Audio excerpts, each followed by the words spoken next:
Hello class 11। आज हम discuss करने वाले हैं हमारा next topic that is percentage composition. इसके प्रीवियस हमने mole concept, molar mass, formula mass, इन सबको कंप्लीट कर लिया है। आज हम पढ़ने वाले हैं अबाउट द परसेंटेज कंपोजिशन। सो नाम से जो हमें पता चल रहा है कि कुछ परसेंटेज से रिलेटेड है। सो यस, जब फॉर एग्जाम्पल कभी क्या होता है बेटा कि आपके पास एक अननोन कंपाउंड आया है, ठीक है, कैसा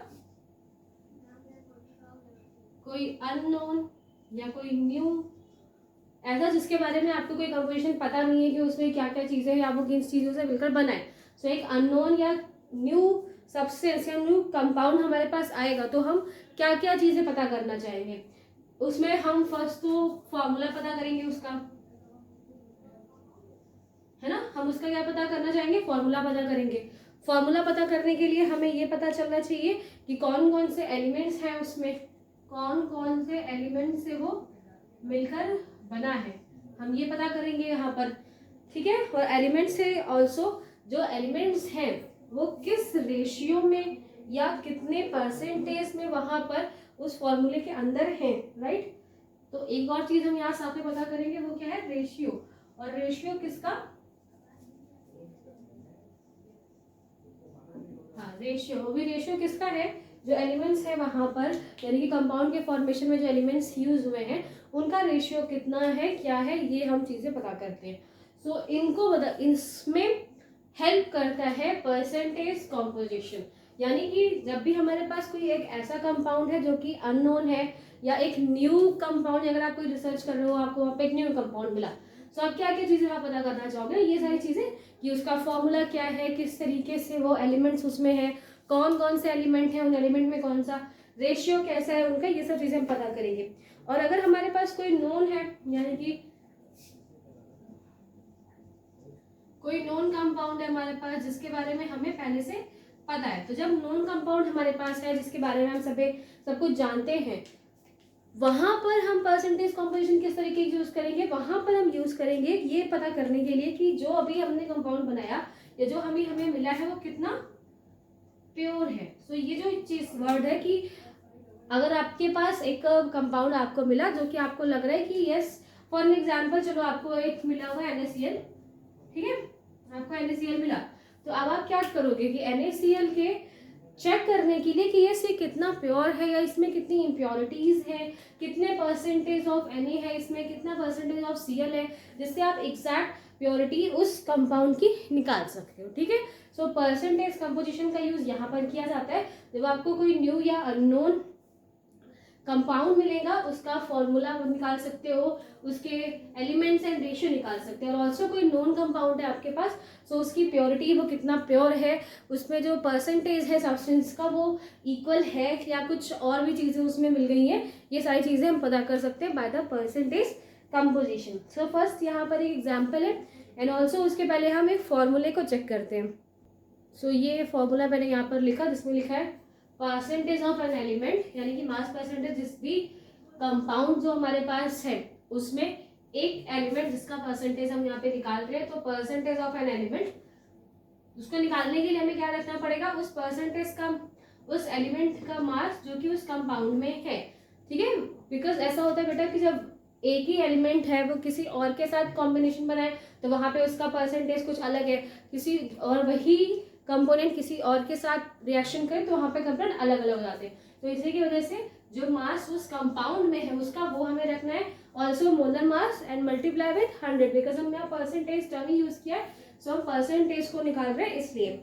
सो यहाँ पर इन्होंने बताया है, एक एग्जाम्पल लिया है वाटर का, ये अगर आप वाटर को निकालें, ठीक है, वाटर के सेंस पे बात करें यानी H2O के सेंस पे बात करें कि कितना परसेंटेज ऑफ हाइड्रोजन है यहाँ पर या कितने परसेंटेज ऑफ वाटर है, ऑक्सीजन है, इसको चेक करने के लिए तो फर्स्ट हम क्या निकाल लेते हैं, फर्स्ट हम निकाल लेते हैं मोलर मास, है ना, क्योंकि वो भी बहुत जरूरी है, हमें चाहिए यहाँ पर, तो हम पहले मोलर मास निकाल लेते हैं। तो मोलर मास निकालने के लिए आपको क्या करना है, हाइड्रोजन, हाइड्रोजन के कितने हैं, 2 है यहाँ पर, तो इसलिए हम वहां पर क्या यूज करेंगे, 2 मल्टीप्लाई विथ 1, बिकॉज 2 एटम्स यहाँ पे यूज किए थे इसलिए हमने 2 लिखा। इसका एटॉमिक वेट या फिर एटॉमिक मास कितना होता है, 1, तो हमने यहाँ पर 1 लिखा, प्लस ऑक्सीजन का क्या होता है 16, ठीक है 16। तो ये क्या हो गया 16 + 2 = 18, ठीक है। तो यहाँ से जो इसका मास निकल कर आया वो कितना निकल कर आएगा 18 ग्राम हमें मास यहाँ पर इसका देखने को मिल रहा है। अब हमें क्या निकालनी है, उसकी परसेंटेज निकालनी है एक एक की। सो पहले हम निकालते हैं H2 की परसेंटेज, ठीक है। तो पहले हम निकालेंगे percentage of hydrogen. So hydrogen का परसेंटेज निकालो। हाइड्रोजन का परसेंटेज किस तरीके से निकालेंगे, तो फर्स्ट आपको रखना है कि हाइड्रोजन का H2O में, हाइड्रोजन का H2O में कितना मास है, यानी कितना मास यहाँ पे H2O में वो कवर कर रहा है, ये हमें निकालना है। तो हम कैसे निकालेंगे, फर्स्ट तो कितने हमने मोल्स ऑफ हाइड्रोजन यूज किए, हमने 2 मोल्स यहाँ पे यूज किया हुआ है, इसलिए हम यहाँ पर क्या लिखेंगे इसको 2, ठीक है। अब यहाँ से बात समझो कि अगर ये क्या होता 3 होता, H3 होता नहीं, तो एग्जाम्पल ले रहे हैं H3 होता तो हो भी सकता है बहुत ज्यादा, तो H3 अगर हो तो हम यहाँ पे 3 लिखते, H4 लिखा होता तो हम यहाँ पे 4 लिखते। इसीलिए मैं कह रही हूँ बेटा कि जो कंपाउंड में दिया गया होगा उस मास को हम यहाँ पर लिखेंगे। तो हमने यहाँ पर क्या लिखा 2 यूज किया, बिकॉज H2O में 2 मोल्स किसके यूज किए थे, हाइड्रोजन के। अब इसको मल्टीप्लाई करेंगे विद देयर मास, जो इसका रियल मास होता है या फिर एटॉमिक मास है उसको हम वहां पर इसका मल्टीप्लाई करते हैं अपॉन क्या लिखा हुआ है मोलर मास। मोलर मास हमने अभी निकाला, मोलर मास कितना है 18। सो हम यहाँ पे मोलर मास लिखेंगे मल्टीप्लाई विद 100, ठीक है। अब आप इसको सॉल्व करो, अब आप इसे सॉल्व कीजिए 2/18 मल्टीप्लाई विद 100, आप इसे कट करो 9, आप इसे कट कर देंगे तो समथिंग 11.11। ओके, तो यहाँ पर जो हाइड्रोजन का कितना परसेंटेज निकल कर आया, दैट इज 11.11 या 11.1 हम इसे काउंट कर लेते हैं। तो यहाँ पे साइड में मैं लिख रही हूँ कि हाइड्रोजन हमारा कितना परसेंटेज निकल कर आया, 11.1% हमारा हाइड्रोजन निकल के आया, ठीक है। अब हमें किसका निकालना है, अब हमें परसेंटेज निकालना है ऑक्सीजन का। सो सिंपल, हम यहाँ पे हम इसकी जगह ऑक्सीजन यूज कर लेते हैं। अब हम किसका निकाल रहे हैं, ऑक्सीजन का। ऑक्सीजन, तो ऑक्सीजन का निकालने के लिए O, अब O के साथ कोई भी यूनिट वहां पे लगी नहीं है, कोई मोल वहां पे लगा नहीं है, अब ना पे ना 2 ना 3 ना 4 ऐसा कुछ भी नहीं लिखा हुआ है। सो हमें वो नंबर यहाँ पे लिखने की जरूरत ही नहीं, डायरेक्ट जो उसका मास होता है वो हम यहाँ पे लिख देंगे। सिर्फ 1 है, 1 मोल है यहाँ पर, और ऑक्सीजन के लिए क्या होता है 16। तो सिंपल आपको यहाँ पे क्या लिखना है 16 अपॉन मोलर मास जो कि हम पहले निकाल चुके हैं वो क्या होगा 80 एंड मल्टीप्लाई विद 100, ठीक है।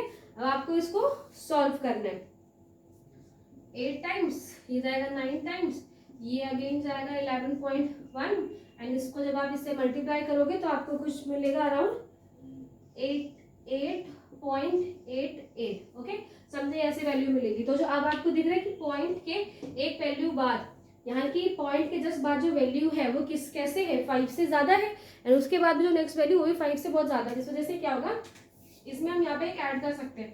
तो ये क्या आएगा 88.9 समथिंग। अब आप यहाँ से आपको क्या मिला, ऑक्सीजन मिला, चलो हम इसे 80 मानते हैं, नो प्रॉब्लम विद दिस, ठीक है 8। सो ये परसेंटेज, तो आपको यहाँ पर हाइड्रोजन कितना मिला था 11.1, और वहीं से आपको ऑक्सीजन इसका कितना मिल रहा है 88.8 समथिंग परसेंटेज हमें यहाँ पर मिला। सो इस तरीके से आप क्या कर सकते हो, इस तरीके से आप वैल्यूज निकाल सकते हैं, इस तरीके से कंपोजिशंस को हम निकाल सकते हैं कि किसी भी कंपाउंड में जो 2 कंपाउंड बने हैं उसमें किसका कितना रोल पे। तो यहाँ पर आप देख रहे हैं कि जब हमें वाटर हम बनाते हैं तो वहां पर हाइड्रोजन का परसेंटेज कितना होता है 11.1, एंड वहीं ऑक्सीजन का कंपोनेंट कितना होता है परसेंटेज वहां पर कितनी है 88.8, ओके। एक और एग्जांपल लेते हैं हम जिससे और थोड़ा समझ में आ जाएगा। एक और एग्जांपल हम यहाँ पे लिख रहे हैं जो कि है CH4 मीथेन को हमने लिया है यहाँ पर। इजी इसलिए ले रहे हैं ताकि आपको अच्छे तरीके से समझ में आए कि क्या चीजें हम यहाँ पे अप्लाई करनी है। सो CH4 हमने यूज किया, पहले तो इसका क्या करेंगे, पहले इसका मोलर मास निकालेंगे। सो कार्बन के लिए यहाँ पे क्या होता है, कार्बन के लिए 12, ठीक है, एटॉमिक मास कितना होता है 12। हाइड्रोजन 1 है और यहाँ पे बिकॉज 4 मोल्स यूज किए गए हैं इसलिए +4 × 1, बात उतनी आनी है, ठीक है। सो 12 + 4 = 16। तो यहाँ पर मोलर मास कितना निकल कर आया, 16 ग्राम हमें यहाँ पर निकल के आएगा। अब हमें क्या निकालनी है, अब हमें निकालनी है परसेंटेज ऑफ कार्बन। तो अब हम क्या निकालने वाले, परसेंटेज ऑफ कार्बन। तो कार्बन का परसेंटेज निकालेंगे इन मीथेन CH4 में कितना है। सो फर्स्ट आपको क्या लिखना है, फर्स्ट आपको कार्बन का यहाँ पर वो मास लिखना है जो यहाँ इसमें मौजूद है, यहाँ पे इस कंपाउंड के अंदर यानी CH4 में कार्बन का जितना मास है वो लिखोगे। कार्बन के आगे आपको कोई नंबर दिख रहा है, नहीं, 2 3 4 ऐसा कुछ नहीं लिखा हुआ, दैट मीन्स 1 है। एंड अगर 1 है तो हमें किसी से मल्टीप्लाई करने की जरूरत नहीं है, आप डायरेक्ट जो उसका मास होता है वो यहाँ पे लिख देंगे, दैट इज 12। ठीक है, अब मोलर मास कितना निकल कर आया, जैसे अभी हमने ऊपर निकाला, दैट इज 16, और बिकॉज हम परसेंटेज की बात कर रहे हैं इसलिए इसको मल्टीप्लाई करेंगे विद 100। ओके, अब आप इसे सॉल्व करके देखो। ठीक है, सॉल्व करेंगे आप इसे, 6 8 अगेन 3 ये 4, इसे आप सॉल्व कर दो, इससे 25 है ना, और उसको आपस में मल्टीप्लाई कर दोगे तो आपको यहाँ पे मिलेगा 75%। क्या मिलेगा यहाँ पे, 75%। तो मतलब CH4 में जो हमारा कार्बन है उसका परसेंटेज यहाँ पे निकाला तो वो कितना आया, 75%। अगर आप यहीं पर आप हाइड्रोजन का निकालिए, percentage of hydrogen. So hydrogen का अपना परसेंटेज निकालेंगे तो अब आपको यहाँ पे याद रखना है, बिकॉज हाइड्रोजन कितने हैं, 4, तो इसके लिए जो आप इस कंपाउंड में उसका मास रख रहे हो तो वहाँ पे 4 रखना पड़ेगा, मल्टीप्लाई विथ 1, बिकॉज उसका एटॉमिक नंबर कितना होता है 1, इसलिए हम यहाँ पर 1 यूज कर रहे हैं, अपॉन जो मोलर मास निकल कर आया that is 16 and multiply with 100। ठीक है, सो ये क्या होगी, निकल कर आएगा बेटा 4/16 एंड मल्टीप्लाई विथ 100। ये इससे कट हो जाएगा 4 टाइम्स, तो इसको इससे काट देंगे 25। तो यहाँ पे कितना आया, 25%। तो अब आपको यहाँ पे दिखाई दे रहा है कि जो कार्बन का परसेंटेज है वो कितना निकल कर आया, 75%, एंड हाइड्रोजन का परसेंटेज कितना निकल कर आया, 25%। अगर आप दोनों को प्लस करोगे तो 100% यहाँ पे निकल कर आएगा। प्रीवियस वाले में 99.9 समथिंग और पॉइंट की वजह से वहां पर था, यहाँ पर आपको प्रॉपर 100% वैल्यू यहाँ पर मिल रही है। सो इस तरीके से आप जो है किसी भी कंपाउंड का, किसी भी न्यू कंपाउंड का या फिर प्रीवियस पहले से, अगर जैसे मान लो हमें पहले मालूम होता है कि दैट इज मेथेन, ये मेथेन है और इतना इतना परसेंटेज होना चाहिए, सो बाय दिस प्रोसेस आप वहाँ पे प्रॉपर परसेंटेज निकाल कर चेक कर सकते हो कि यस हाँ ये जो हमें अननोन सब्सटेंस मिला है वो मेथेन है। एंड ऑल्सो अगर हम उसकी प्योरिटी चेक कर रहे हैं तो बाय द परसेंटेज कॉम्पोजिशन से हम उन दोनों ही चीज़ों को यहाँ पर चेक कर सकते हैं। ठीक है, ईजी था, जिसमें आपको जस्ट क्या करना है कि जो कंपाउंड है उसका उस एलिमेंट में कितना मास है वो आपको लिखना है अलग अलग। आफ्टर दैट कंप्लीट जो कंपाउंड है उसका कितना मास है जो कि मोलर मास के सेंस में, उसको मल्टीप्लाई करना है फिर 100 से, देन आपको वैल्यूज कहाँ में किसमें मिलेंगी, परसेंटेज के फॉर्म में मिल देंगी। ठीक है, तो आज हमने एक नया टॉपिक खत्म किया, दैट इज परसेंटेज कंपोजिशन।